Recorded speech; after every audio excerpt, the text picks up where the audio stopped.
I wore an Oura Ring for 596 straight nights, looking for the cost of the hardest year of my career. My sleep scores came back fine, above average actually. By every rule we've been handed, that's a win. Except this is an Oura Ring experiment, and I pulled the raw data files myself. On my most stressful days, my average sleep score was 83.4. On my normal stress days, 83.4. Same score, two completely different kinds of days. My sleep score didn't flinch. My nervous system did. Today, I'll show you the actual numbers side by side and the 4 things they changed about how I manage stress. And you will not need a smart ring to use any of it. This is season 2, The Unfair Advantage, where we stop talking theory and start mining my actual N of 1 data. Season 1 built the framework. This season, I'm the experiment. Last week, my DEXA scan showed body recomposition, 12 pounds of lean mass gained.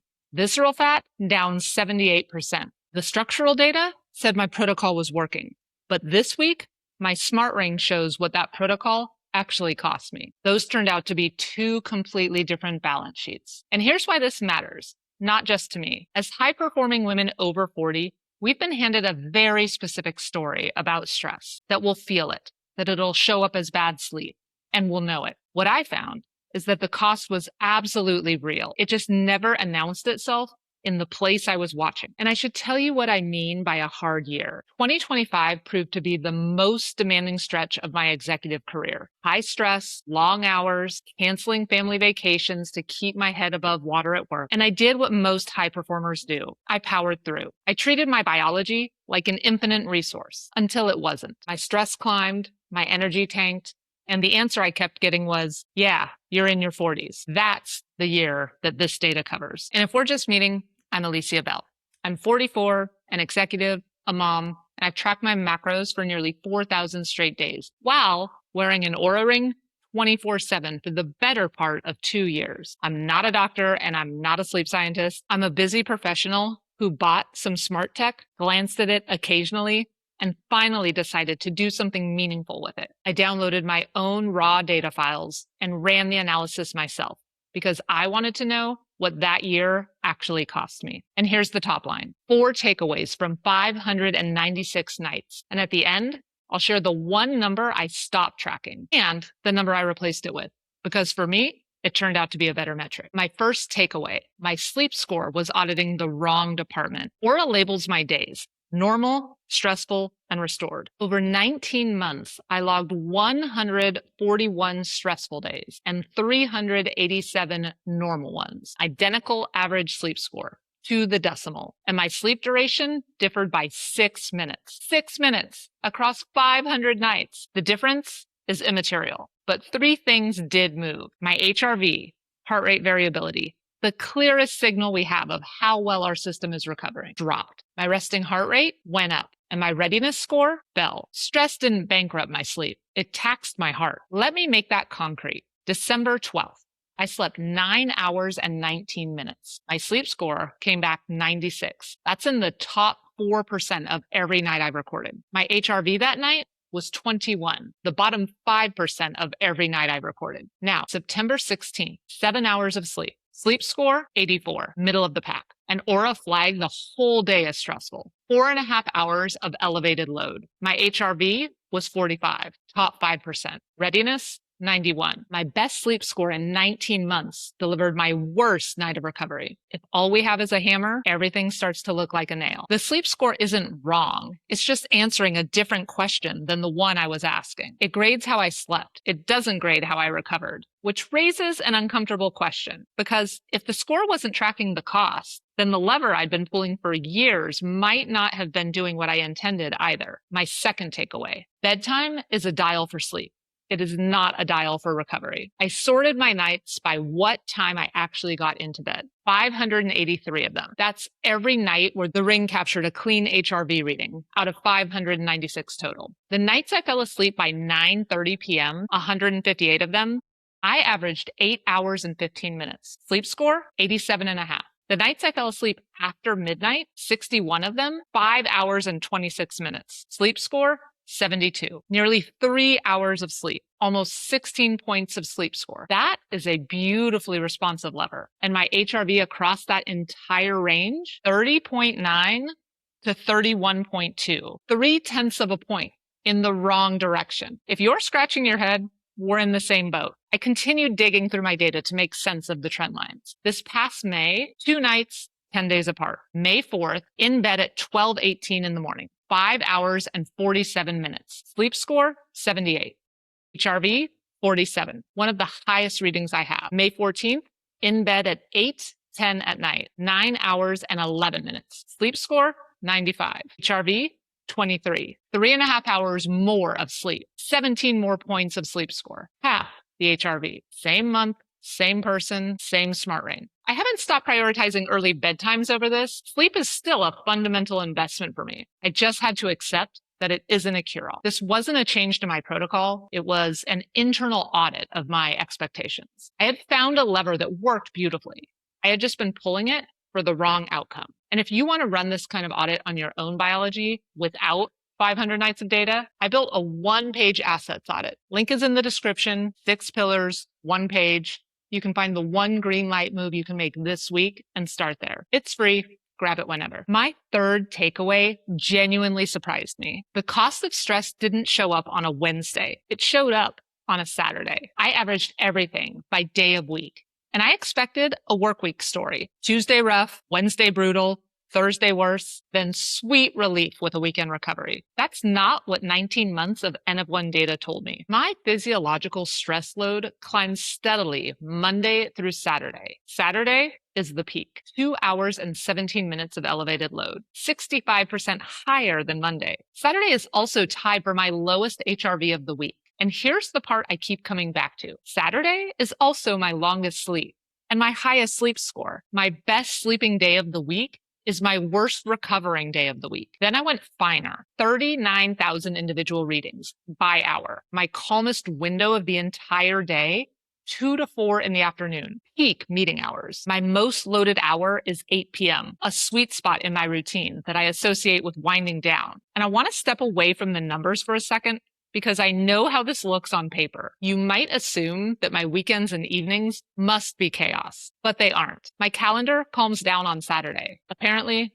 my nervous system doesn't. I don't feel like I'm carrying new stress on the weekend. I think my body is finally processing the backlog from Monday through Friday. It's the physiological equivalent of clearing the inbox. And 8 p.m., my favorite hour of the day. Calm evening routine, the exact hour I would have told you I was relaxing. What the data suggests to me is that my nervous system takes hours to decelerate, coming down off a high stakes day. It kind of reminds me of finals week in college. I'd power through, rise to the challenge, and then the best part of the year would arrive. Winter break, home, family, nothing on the calendar. And within 48 hours, I'd be sick. Recovery was never a passive state for my body. It was work my body had to schedule. Now, Oura doesn't measure stress. It infers it from heart rate, from temperature, from movement. A hard workout, a warm afternoon, a glass of wine, and a crucial conversation at work all look nearly identical to a ring on your finger. Based on my data,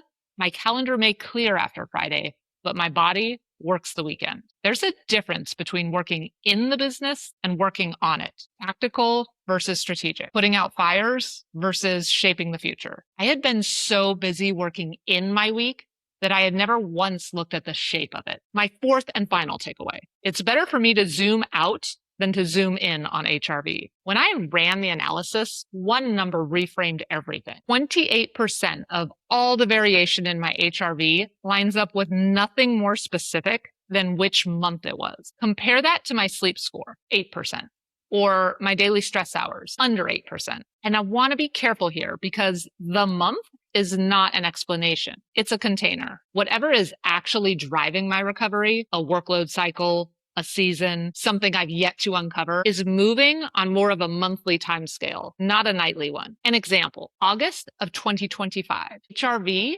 averaged 38.8, resting heart rate, 49. February of 2026, HRV, 25.3, resting heart rate, 58. A 35% collapse in HRV, nearly 9 beats per minute on my resting heart rate. Same person, same ring, same job. Which brings me to the number I promised you at the top and how I actually use this dashboard now. I stopped obsessively watching my nightly HRV because my data showed me that the real cost was moving in long, slow waves. I now only look at my HRV on a month-over-month timescale, but I still wanted a daily metric. So for my morning check-in, I now lean on my resting heart rate. And the clinical literature backs this up. HRV is a highly sensitive metric. It can fluctuate wildly from day to day over minor acute stressors. Poor sleep, a tense meeting, a heavy pour of Cabernet. Resting heart rate is a more blunt, stable instrument. It takes larger, more prolonged physiological stressors to actually push it out of its baseline range. Month over month, my HRV and resting heart rate track each other almost perfectly. The correlation is negative 0.71. There is very little in one that isn't already in the other. But day to day, they serve different purposes. I stopped reacting to the daily fluctuations and started investing in the macro trends that actually build biological capacity. And here's the bottom line. I went into 596 nights of data looking for proof that a hard year had cost me something. It had. The invoice was real. It just didn't arrive in the currency I was expecting. And it didn't land on the metric I was checking every single morning. And I think women like us, professionals trying to lead our teams, manage our homes, and optimize our biology, share some common experiences. I absolutely had nights where stress kept me awake. I remember them, staring up at the ceiling fan, wondering whether I could force myself back to sleep, or if I should just make my peace with opening my laptop yet again at 2 a.m. I'm sure you've had those nights too, wondering how early is too early for that first cup of coffee. But when I averaged nearly 600 nights of my data together, those nights disappeared into the mean. My sleep score never carried the cost. The cost wasn't a bad night of sleep. It was a bad quarter of recovery. Sleep is a daily status update. Recovery is the quarterly report. And many of us are managing our health on the wrong reporting cycle. 2 questions you might already have on your mind. 1, I don't have an Oura Ring. Where do I start? Resting heart rate is a great option. Almost any basic wearable captures it. Or you can take it manually before your feet hit the floor in the morning. You can start by capturing that number for 30 days, then look at the monthly average. The ring is just how I happen to keep score. It's not the entry fee. 2, isn't this just perimenopause? Honestly, I'm 44. I'm squarely in that window, and I cannot decouple the two in my own data. Neither could anyone else looking at a single snapshot. Shifts in temperature and resting heart rate are commonly discussed in relation to this stage of life, but that's exactly the point of tracking. Without nearly 600 nights of baseline data, I'd have no way to tell a bad operating month from a new biological normal. That's not a diagnosis. It's showing up to the table with better data than I had a year ago. And if this reframed how you look at your own numbers, I hope you'll subscribe. The whole season is about data, not theory, because when you're optimized, everyone wins. But here's what's still eating at me. Everything I just showed you is downstream data. My ring can tell me my heart rate was above baseline. It cannot tell me why. Every number on this dashboard, the sleep scores, the stress loads, the heart rate spikes, is a lagging indicator of something that happened in my bloodstream. Next week, we go upstream. I'm opening my baseline panel with over 100 biomarkers, and one result I did not see coming. If the smart ring is the daily reporting, the lab work is the annual audit. See you over there.